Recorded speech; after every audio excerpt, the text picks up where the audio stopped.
Hi పిల్లలు, మన master ఛానల్కి స్వాగతం. ఈరోజు మనం 9-10 తరగతుల హిందీ మోడల్ పేపర్ అంటే ఇప్పుడు 2025లో జరగబోయే పబ్లిక్ పరీక్షల మోడల్ పేపర్ ఇప్పుడు తెలుసుకుందాం. ఇది కొత్త మోడల్ పేపర్. ఇందులో వ్యాకరణ అంశాలు ఉంటాయి. అవి హిందీ టెట్ వారికి, హిందీ డిఎస్సి వారికి కూడా ఉపయోగపడతాయి. మొదట रोमन नंबर 1 చూడండి. सूचना के अनुसार सभी प्रश्नों के उत्तर लिखो. సూచనను అనుసరించి అన్ని ప్రశ్నలకు జవాబులు రాయము. ఇందులో 12 ప్రశ్నలు ఉంటాయి. ఒక్కొక్క దానికి ఒక్కొక్క మార్కు, మొత్తం 12 మార్కులు. ఇవన్నీ వ్యాకరణ అంశాలు. ఇంత ముందు కూడా ఉన్నాయి ఇవి, కానీ ఇప్పుడు కొంచెం మోడల్ చేంజ్ అయిందనమాట. ప్రతి క్వశ్చన్కి కొన్ని ఆప్షన్స్ ఇచ్చింటాడు 3. ఆ 3లో ఒకటి కరెక్ట్ ఉంటుంది, మనం కనుక్కోవాలి. మొదట చూడండి, జంగల్ మే మయూర్ నాచుతా హై అన్నాడు. మయూర్ అండర్లైన్, రేఖాంకిత శబ్ద కా తద్భవ రూప్ పహచానో, వికల్పో మే సే పహచానో. వికల్ప్ అంటే ఆప్షన్స్. ఈ అండర్లైన్ చేసిండే వర్డ్, దాని యొక్క ఆన్సర్లు 3 ఇక్కడ ఇచ్చినా చూడండి. కాక్, మోర్, కోయల్. మయూర్ అనే దానికి ఇది తత్సం రూపము, దానికి తద్భవ రూపము మోర్. కాక్ అంటే కాకి, కోయల్ అంటే కోయిల. తత్సం తద్భవం అంటే ఏమి? తత్సం అంటే తత్ సమమైనది, దానికి సమమైనది. దేనికి? సంస్కృత శబ్దానికి. ఇవి సంస్కృత శబ్దాలు. ఇవి అలాగే మనము హిందీలోకి డైరెక్ట్గా తీసుకుంటాము. దానిని కొంతమంది పల్లెటూరు వాళ్ళు పలకలేరు కాబట్టి వారు దానిని రూపాంతరము చెందిస్తారనమాట. దానిని తద్భవ రూపము అంటారు. అది నోరు పలకదు కాబట్టి వాళ్ళు కొంచెం దాన్ని మార్చుకుంటారనమాట. అదే వర్డ్ని వారు, అదే పదాన్ని మార్చుకుంటారు. దాన్ని తద్భవము. తద్భవము అంటే దాని యొక్క రూపము మారి ఉన్నది అని అర్థం. చూడండి, జంగల్ మే మయూర్ నాచుతా హై. మయూర్ అనే దానికి ఇది తత్సం అయితే దానికి తద్భవ్ మోర్. ఇలా చాలా ఉంటాయన్నమాట. మనము కొన్ని ఉదాహరణలు చూసుకోవచ్చు. చంద్ర ఇది తత్సం, చాంద్ తద్భవ్. అలాగే సూర్య, సూరజ్. శ్రావణ్, సావన్. స్వప్న, సపనా. క్షేత్ర, ఖేత్. స్వర్ణ, సోనా. బుభుక్ష, భూక్. బుభుక్ష అంటే ఆకిలి. ఇది తత్సం. భూక్ తద్భవ్. ఒకసారి తద్భవ్ ఇచ్చి తత్సం కూడా రాయమనొచ్చు. ఉదాహరణకి చాంద్ అని ఇచ్చి మనం చంద్రని కనుక్కోవాలి. అంటే తత్సం ఇచ్చి తద్భవన రాయమనొచ్చు, తద్భవ్ ఇచ్చి తత్సమన రాయమనొచ్చు. ఈ విధంగా మనము ఈజీగా కనుక్కోవచ్చు. తత్సం, తద్భవ్. ఆ తర్వాత రెండవది క్రియా విశేషణ్. ఇంతకుముందు ఇచ్చేవాడు, కానీ ఇప్పుడు అలా కాదు. ఇప్పుడు మార్చాడనమాట. క్రియా శబ్దం అన్నాడు. క్రియా. ఇంతకుముందు క్రియా విశేషణ ఇచ్చేవాడు, ఇప్పుడు క్రియా. ఝర్నా పర్వతం సే బహతా హై. చూడండి, ఇందులో క్రియా ఏమిటి? వికల్పం సే పెహచానో అన్నాడు. అంటే మీ ఆప్షన్స్ను అనుసరించి మనం కనుక్కోవాలి.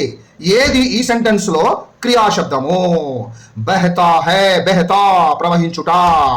ఇది క్రియా, పనిని తెలిపేది. ఇంతకుముందు మనము 6వ తరగతి 7వ తరగతిలో నేర్చుకున్నాం క్రియా యొక్క పరిభాష. जिस शब्द से किसी काम का होना या करना पाया जाता है उसे क्रिया कहते हैं అని నేర్చుకున్నాం మనం. ఏదైనా ఒక పని తెలపబడుతుంది అన్నమాట. ఆ వర్డ్తో ఏదైనా ఒక పని తెలపబడుతుంది.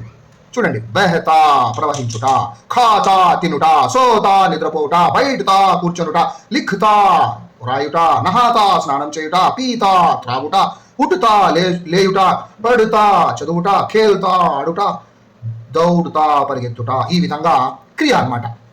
కాబట్టి మనము ఇది సులభంగా గుర్తించవచ్చు. ఎందుకంటే మనకు 6, 7, 8 తరగతిలోనే వచ్చాయి క్రియను గుర్తించడం. ఆ తర్వాత మూడవది 1857 అక్షరాలలో ఇచ్చాడు. మనము సంఖ్యలలో అంటే అంకెలలో గుర్తించాలా. ఇంతకుముందు అంకెలలో ఇచ్చేవాడు అక్షరాల్లో రాయాలి అని ఇస్తున్నాడు. ఇప్పుడు అలా కాదు. ఇప్పుడు అక్షరాల్లో ఇస్తున్నాడు, మనం అంకెల్లో గుర్తించాలా. చూడండి, 1857 1857 57. మనము చాలామందికి బీస్ వరకు వస్తాయి, 8వ తరగతి చదివింటారు, ఆ తర్వాత రావు వాళ్ళకి. కాబట్టి మనం 100 వరకు నేర్చుకుంటేనే ఈజీగా మనం గుర్తించవచ్చు. చూడండి, 57 51 అంటే 51 52 53 54 55 56 57 58 59 60.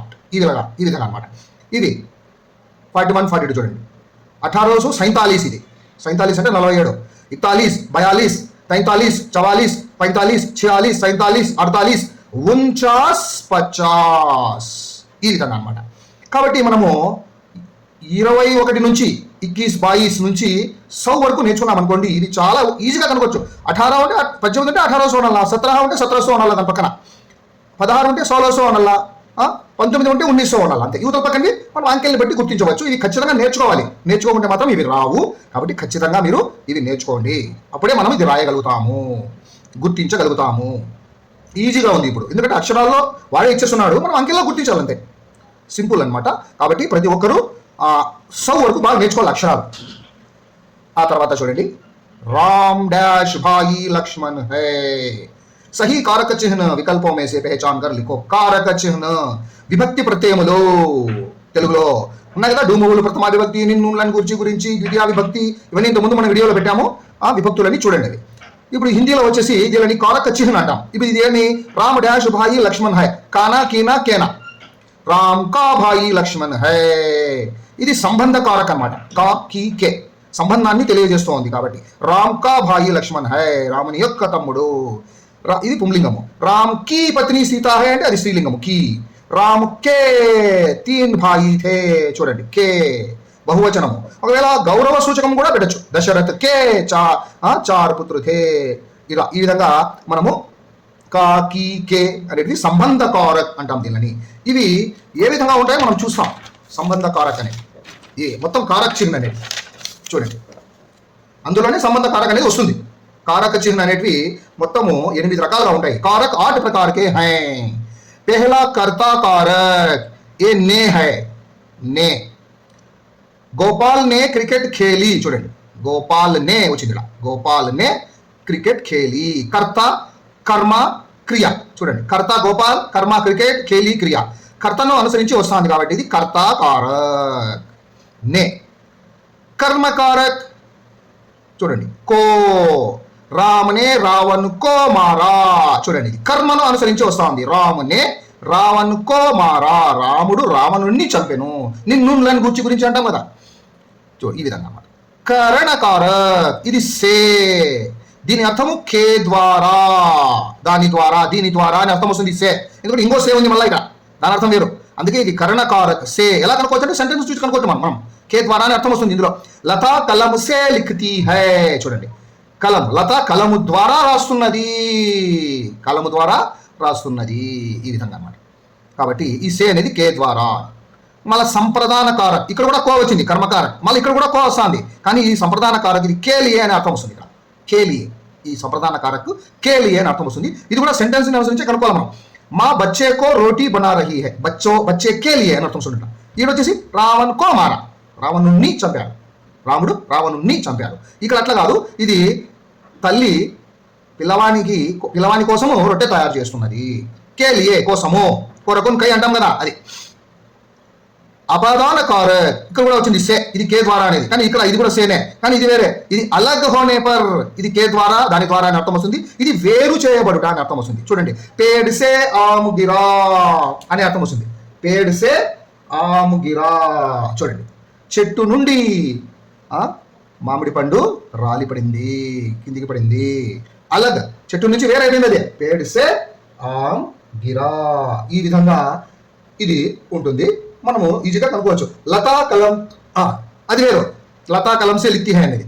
ఎందుకంటే దాని ద్వారా రాస్తున్నది. ఇది వేరు, ఇది వేరు చేయబడుట. పేడ్ సే ఆమ్ గిరా, చూడండి చెట్టు నుండి మామిడి పండు రాలింది, నుండి చెట్టు నుండి రాలింది. అలగ్ హోనా వేరు వేరు చేయబడుట. ఇది వేరు చేయబడుట కాదు, ఇది కర్ణకారక్. ఇది ద్వారా అనే అర్థం వస్తుంది. లతా కలం సే లిఖతీ హై అని. సంబంధ కారక్ ఇంతకుముందు చెప్పాం మనం, కా కే కీ అని. రామ్ కీ పత్ని సీతా హై, అక్కడ రామ్ కా భాయి లక్ష్మణ్ హై అన్నాం. ఇక్కడ రామ్ కీ పత్ని సీతా హై, ఇది స్త్రీలింగం కాబట్టి కీ, పుంలింగం అయితే కా, బహువచనం అయితే కే, ఈ విధంగా అనమాట.